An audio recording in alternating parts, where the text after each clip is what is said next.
Abu Nawas menjawab dengan lantang di tengah kerumunan orang-orang. Abu Nawas berkata, "Aku sedang mencari neraka dengan lampu ini." Lalu Abu Nawas melanjutkan perkataannya, seakan memperjelas apa yang ia lakukan.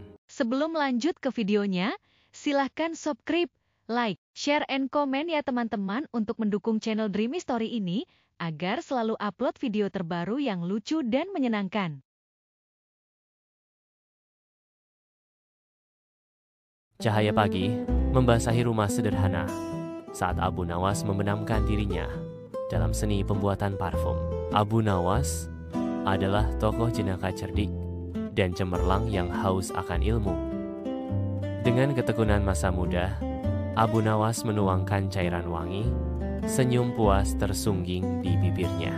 Pamannya menyaksikan dengan bangga, mengangguk setuju pada dedikasi Abu Nawas. Sejak muda, Abu Nawas adalah sosok yang rajin dan haus ilmu.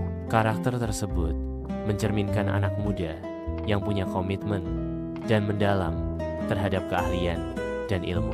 Ketika beranjak dewasa, Abu Nawas membantu sang paman bekerja sebagai pembuat minyak wangi. Seusai bekerja, ia sering pergi ke masjid untuk belajar berbagai ilmu agama dan pengetahuan lainnya. Setiap tuangan yang halus mencerminkan penguasaan Abu Nawas yang berkembang pada keilmuan dan tanda masa depan yang cerah. Di bawah terik matahari Baghdad, Abu Nawas berjalan melalui jalan-jalan yang ramai. Dengan lampu minyak yang menyala, terang diangkat tinggi. Penduduk mengintip dari balik gorden mereka, berbisik dan memberi isyarat pada tontonan itu. Apa itu? Kenapa Abu Nawas membawa lampu di siang bolong? Bisik seorang warga. Abu Nawas menjawab dengan lantang di tengah kerumunan orang-orang. Abu Nawas berkata, "Aku sedang mencari neraka dengan lampu ini." Lalu Abu Nawas melanjutkan perkataannya, seakan memperjelas apa yang ia lakukan. Suara lain bergema, "Gila, Abu Nawas sudah gila."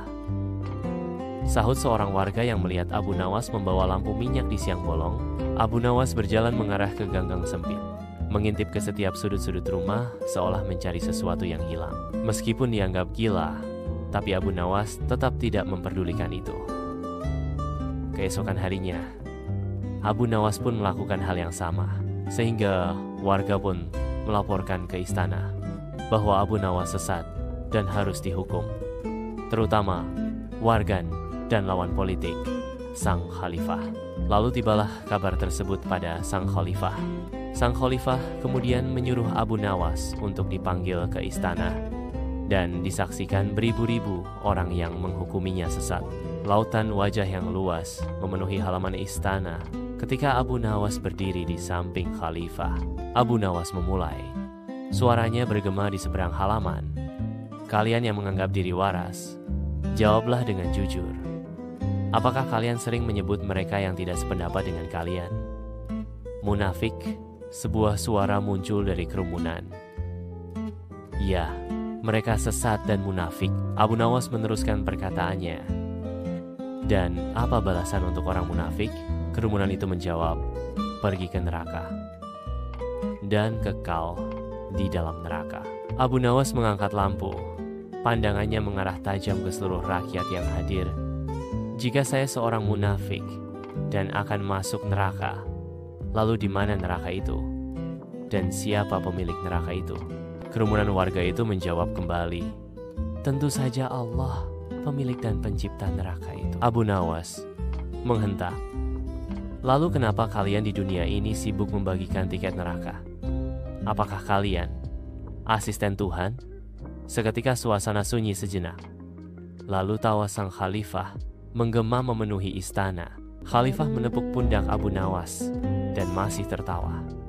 Serta rakyat yang berkerumun itu, para musuh politik sang khalifah, terlihat malu dan kecewa. Khalifah tertawa.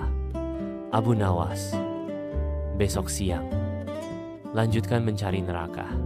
Jika sudah ketemu, jebloskan mereka semua." Abu Nawas menunduk hormat. Siapa duka, Abu Nawas adalah staf ahli dari pemerintahan sang Khalifah Ar-Rasyid.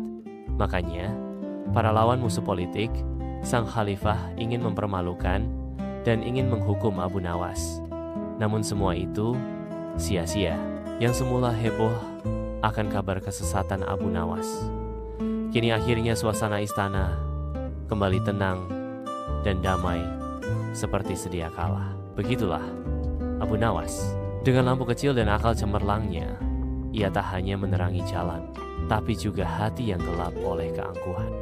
Kadang kita merasa lebih baik dan seakan punya tiket surga, padahal kita semua hanyalah seorang hamba dan senantiasa mengharap rahmat-Nya.